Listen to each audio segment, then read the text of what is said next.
حوالہ جات کا متن ٹھیک ہو اور حوالے بھی آپ کے مستند ہوں تو آپ کو پورے 3 نمبر بھی مل سکتے ہیں۔ اگر کوئی کمی بیشی رہ جائے تو 2 ملتے ہیں، ورنہ 3 نمبر بھی مل سکتے ہیں۔ 1 نمبر وہ ہو گیا، یہ فرسٹ شعر میں تھے، پورے 3 نمبر آ گئے۔ دوسرے شعر نمبر 2، یہاں پیچھے تھوڑا سا گیپ آ رہا ہے، کوئی حرج نہیں ہے، آپ دے دیں تاکہ پتہ چلے کہ اب دوسرے شعر کی تشریح شروع ہو رہی ہے۔ یہاں پہلے مفہوم واضح کریں، اس کے بعد اسلوبی تعارف لکھیں، پھر اس کے بعد دیکھا جاتا ہے کہ یہاں پہ حوالہ جات، اگر نثری حوالہ کوئی آ رہا ہے نا، یہ سمجھ لیں کہ ایک چھوٹا سا نثری حوالہ ہے آزاد نظم جیسا، تو لیکن پھر بھی اس کو اس طرح بہتر طریقے سے لکھا گیا ہے کہ وہ کہیں پہ برا نہیں لگ رہا، تو وہ بھی اسی طرح لکھنا ہے۔ اب دیکھیں یہاں پہ اشعار ہیں، اوپر نیچے کا مصرع بھی بہترین ہے، مفاہیم بھی ٹھیک ملے ہمیں، لفاظی بھی ٹھیک ملی ہے، اور کوئی بات ریلیونٹ بھی نہیں ہے، اشعار کے متن بھی بالکل ٹھیک ہیں، تو یہاں پر آپ کو 3 نمبر مل سکتے ہیں۔ شعر نمبر 3، پہلے مفہوم واضح کریں، پھر اسلوبی تعارف،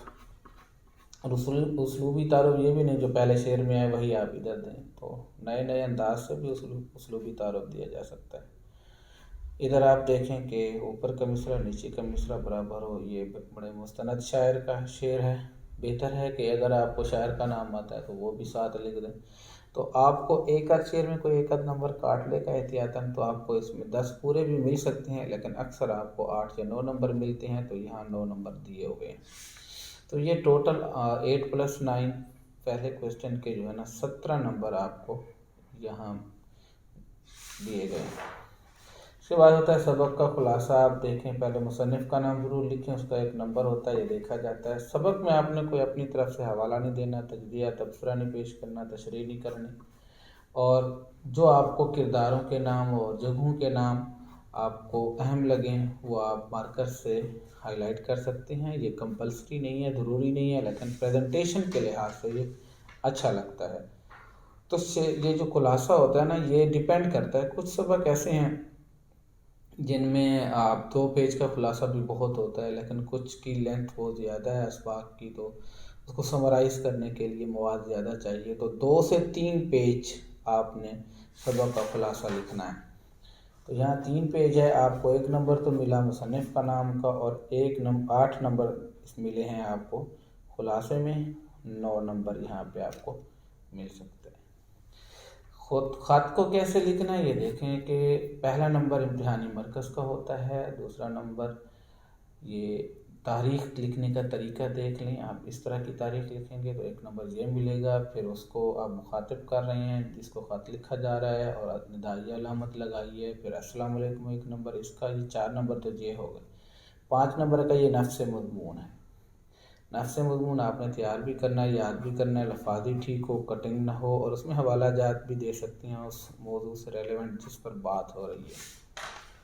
تو 2 پیج کا ویسے خط ہوتا ہے، بہت زیادہ حوالہ جات نہ دیں، لیکن اس سے ریلیونٹ حوالہ جات بن رہے ہیں تو کوئی حرج نہیں ہے، زیادہ حوالہ جات بھی آ سکتے ہیں، مگر یہ نہ ہو کہ صرف حوالہ جات رہ جائیں اور آپ کا جو نثر کا دامن ہے وہ چھوٹ جائے آپ سے، یہ نہ۔ 1 نمبر اس کا ہوتا ہے، یہ آخر میں والسلام وغیرہ کا،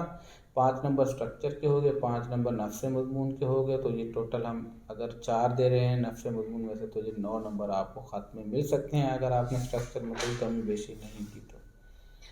اس کے بعد اقتباس کی تشریح ہے، 1 نمبر ہوتا ہے مصنف سبق کا عنوان، پھر 1 نمبر مصنف کا نام۔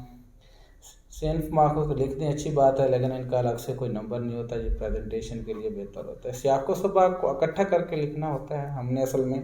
اسے ریلیٹ کرنا ہوتا ہے کہ یہ اقتباس سے پہلے کیا بات اور آخر میں اس کے بعد کیا باتیں ہوئی اور ان کا آپس میں اس اقتباس سے تعلق کیا ہے۔ تو ویسے 3 نمبر ہوتے ہیں، عموماً 2 نمبر دیے جاتے ہیں یہاں پہ، پھر تشریح شروع ہو جاتی ہے۔ یہاں تشریح میں تھوڑا سا مصنف کا تعارف بھی دے سکتے ہیں، اسلوبی تعارف بھی دے سکتے ہیں، اس میں کوئی حرج نہیں ہے، لیکن اس کے کوئی الگ سے نمبر نہیں ہوتے۔ حوالہ جات کوشش کریں نثری حوالہ جات دیں اقتباس کی تشریح میں، اور نثری حوالہ جات کی زیادہ اہمیت ہے، مگر بعض اوقات کوئی شعر بہت زیادہ ریلیٹ کر رہا ہوتا ہے تو آپ وہ بھی دیتے ہیں، تو آپ کو یہاں بورڈ میں یہ 2 سے 3 پیج کی تشریح کرنا ہوتی ہے سیاق و سباق کے علاوہ۔ تو ٹوٹل تشریح کے نمبر تو 10 ہوتے ہیں، لیکن پورے سوال کے نمبر جو ہیں وہ 15 ہوتے ہیں۔ 1 + 1 + 2 + 9۔ اب یہ دیکھیں، 1 نمبر مصنف کا نام، 1 نمبر سبق کا عنوان، 2 نمبر کا سیاق و سباق، اور 9 نمبر کیونکہ آپ تشریح بہت اچھی ہے اور ریلیونٹ ہے، اور ساتھ ساتھ اس کے حوالہ جات بھی بہت اچھے ہیں، تو آپ کو یہاں 13 نمبر مل جاتے ہیں۔ اس کے بعد مضمون ہے سیکنڈ ایئر میں۔ مضمون میں آپ دیکھیں کہ موضوع سے اس کا ابتدائیہ بہت اچھا ہونا چاہیے، لفاظ بھی بہت اچھی ہو، پہلے اس کو تعارف کرائیں اس موضوع کا، اس کے بعد آپ اسے ریلیونٹ جتنا بھی میٹیریل آپ کے ذہن میں ہے جو آپ نے تیار کیا ہوا ہے وہ لکھنا شروع کر دیں۔ زیادہ حوالہ جات، ایک پیج پر 1 یا 2 حوالہ جات ہیں، نثر آپ کی زیادہ لگنی چاہیے۔ یہ نہ ہو کہ 2 پیج پہ آپ کل حوالہ جات لکھیں اور نثر آپ کی کام نظر آئے۔ مضمون میں نثر جانی جاتی ہے کہ آپ کا دراصل جو کیلیبر ہے وہ کتنا زیادہ ہے، لفاظی کیسی ہے، آپ موضوع سے کتنا موضوع کے متعلق جانتے ہیں، اور لفاظی کے ساتھ ساتھ آپ کا متن کیسا ہے، تو یہ دیکھا جاتا ہے۔ یہ دیکھیں، مضمون کے جو صفحات ہیں یہ متعین نہیں ہیں کتنے ہونے چاہیے، آخر میں آپ نے یہ سوال کرنا ہوتا ہے، 40-45 منٹ آپ کے پاس ہوتے ہیں، ٹائم میں جب مینیج کریں گے بتایا جاتا ہے کہ اس سوال کو اتنے منٹ میں آپ نے کرنا ہے۔ تو یہ دیکھیں، 1-2 حوالہ جات بھی آ رہے ہیں، حوالہ جات کا طریقہ کار بھی ٹھیک ہو، دھبے نہ ہو، کٹنگ نہ ہو، اور حوالہ جات کا متن بھی ٹھیک ہو، یہاں لفاظی بھی ٹھیک ہو، اس موضوع سے ریلیونٹ جتنی آپ کے پاس معلومات ہیں وہ ساری آپ بترتیب یہاں لکھیں گے۔ تو مضمون 10 پیج تک بھی چلا جاتا ہے، بعض اوقات 6 پیج تک بہت ہو جاتا ہے، یا ٹائم پورا نہیں ہو پاتا تو آپ 6 پیج تک لکھ دیتے ہیں، مگر میں آپ کو یہی کہوں گا کہ 3 سے ملٹیپلائی کر دیں ایک پیج کو، لکھا ہوا مواد بھی ٹھیک ہو تو پھر آپ کو اس کے قریب نمبر ملیں گے، یعنی 6+ ہیں تو آپ کو 16-17 نمبر مل سکتے ہیں، اور آپ نے کوئی غلطی نہیں کی، کوئی کٹنگ نہیں کی، بہت اینڈنگ بھی اس کی بہت اچھی کی ہے، جو اس کا کنکلوژن نکالا ہے وہ بہت اچھا نکالا ہے، تو آپ کو اس مضمون میں سے 18 نمبر اور 17 نمبر بھی مل سکتے ہیں۔ اور یہ تب ہے جب آپ نے کوئی اس میں غلطی بھی نہیں کی، مواد بھی بہت اچھا لکھا ہے، لفاظی بھی بہت اچھی ہے، اور متن بھی بہت ٹھیک ہے، حوالہ جات کا متن بھی بہت ٹھیک ہے، اور اس موضوع پر بہترین طریقے سے آپ نے کام کیا ہوا ہے۔ تو اس کی کیلکولیشن کرتے ہیں، 18 اور 13 31، 31 اور 9 40، 40 اور 9 49، 49 اور 17 66، 49 اور 17 66 ہو گئے۔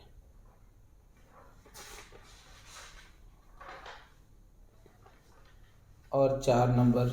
اگر خلاصے کے ہیں تو 66 اور 4 70، اور 20 نمبر آبجیکٹیو کے، تو آپ آسانی سے یہاں پہ 90 نمبر بورڈ میں لے سکتے ہیں۔ یہ میں آپ کو کم از کم بتا رہا ہوں، اگر آپ کا پیپر بہت اچھا ہوا ہے تو آپ اس میں 94-93 نمبر تک بھی جا سکتے ہیں۔ یہ میں نے محتاط مارکنگ کی ہے۔ تو مارکنگ کا طریقہ کار آپ نے دیکھ لیا ہے، کوشش کریں، پریزنٹیشن بھی آپ کے سامنے آ گئی، ڈسکشن بھی ہو گئی، تو کوشش کریں کہ آپ اس طرح کا پیپر دیں تو آپ 90 سے زیادہ نمبر لے کے اپنی بہترین پوزیشن بنا سکتے ہیں ایگریگیٹ میں FSC لیول پر۔ السلام علیکم ورحمۃ اللہ وبرکاتہ۔